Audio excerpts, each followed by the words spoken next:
Hi friends, welcome back to our channel.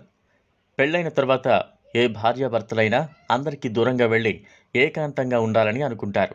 అలా అనుకుని తన భార్యతో కలిసి హనీమూన్కు వెళ్ళిన ఒక అబ్బాయికి ఓ హోటల్లో వారిద్దరూ ఆశ్చర్యపోయే విధంగా ఒక సంఘటన జరిగింది. ఆ సంఘటన ఏంటో, హనీమూన్కు వెళ్ళిన ఆ భార్యాభర్తలు ఎక్కడుంటారో మీకు తెలియాలంటే ఈ వీడియోను ఎండ్ వరకు చూడండి. ఈ సంఘటన రాము, అనిత అనే దంపతుల జీవితంలో జరిగింది. రాము, అనిత ఇద్దరు కలిసి ఒక ఆఫీసులో పనిచేస్తూ ఉంటారు. ఇద్దరు చాలా సంవత్సరాల నుంచి ప్రేమించుకుంటున్నారు. కానీ వాళ్ళ పెళ్లికి కుటుంబ సభ్యులు ఒప్పుకునేవారు కాదు. ఎందుకంటే రాము ఒక అనాథ అయిన కారణంగా అతన్ని పెళ్లి చేసుకోవడానికి అనిత కుటుంబ సభ్యులు ఒప్పుకోరు. కానీ అనిత మాత్రం తాను పెళ్ళంటూ చేసుకుంటే రామునే చేసుకుంటానని, లేకుంటే ఇంకెవరిని పెళ్లి చేసుకోనని తల్లిదండ్రులకు చెబుతుంది.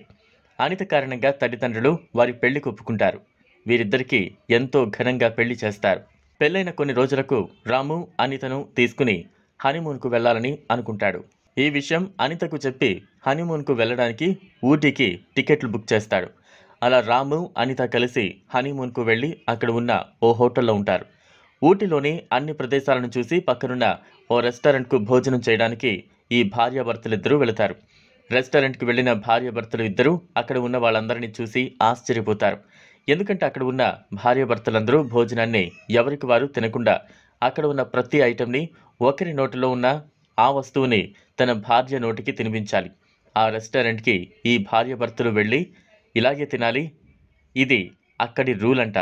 అది చూసి అక్కడికి భోజనం చేయడానికి వెళ్ళిన రాము, అనిత ఆశ్చర్యపోతారు. ఇవే కాకుండా అక్కడ ఇంకా చాలా వింత రూల్స్ అన్నీ ఉన్నాయి. అవన్నీ కూడా కేవలం హనీమూన్కు వచ్చిన కపుల్స్ కోసమే స్పెషల్గా ఏర్పాటు చేస్తారట. సో ఫ్రెండ్స్, చూసారుగా, ఇలాంటి విచిత్రమైన సాంప్రదాయాలు ఉన్న కొన్ని హోటల్స్, రెస్టారెంట్స్ కూడా ఉంటాయి.